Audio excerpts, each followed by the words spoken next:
Thank you, Honorable House Chairperson. The Honorable Minister of International Relations was passionate this afternoon as she defended her department's decision to donate 50 million rands to Cuba, while not highlighting the urgency of assisting displaced families who were devastated by the recent floods in KZN. Has DECO made any meaningful contribution to assist displaced families in our own country, or do they care or not?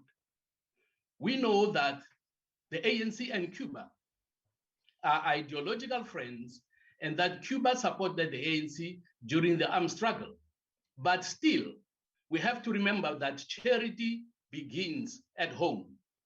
Economist David Riot noted that the donation to Cuba was irrational and unaffordable, and said that there was no rational reason for South Africa to donate 50 million rands to Cuba because Cuba's per capita income was double that of South Africa. The average Cuban's wealth, he reportedly said, is twice that of a South African's. How on earth, he said, does a poor country or poorer country give money to a richer country? This respected economist stated further that if the amount of 50 million rands was invested, it would generate 10 million rands in interest annually. We are surprised how the ANC do their calculations. Do they care for their own suffering people in our country? In a bid to hold the donation to Cuba, AfriForum took the matter to the Pretoria High Court. An urgent interdict to halt the donation was granted. And now, government, in what seems to be a desperate move, have lodged leave to appeal the decision at the Supreme Court of Appeal and the Constitutional Court. Does DECO expect taxpayers who are given bad service by municipalities to pay for these court cases, and at what cost?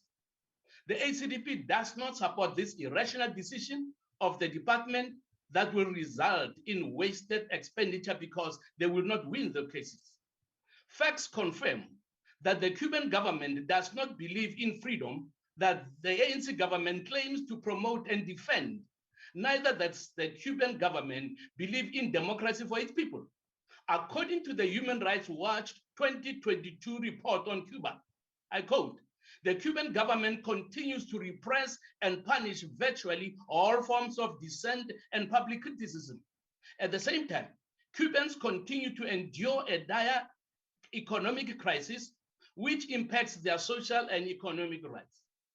In July, thousands of Cubans took to the streets in landmark demonstrations protesting long-standing restrictions on rights, scarcity of food and medicines, and the government's response to the Cubans' COVID-19 pandemic. The government responded with brutal repression. House Chair, if the ANC loved their own people more than they hate Israel, then this country would be having a much better and stronger economy and peaceful coexistence than we have.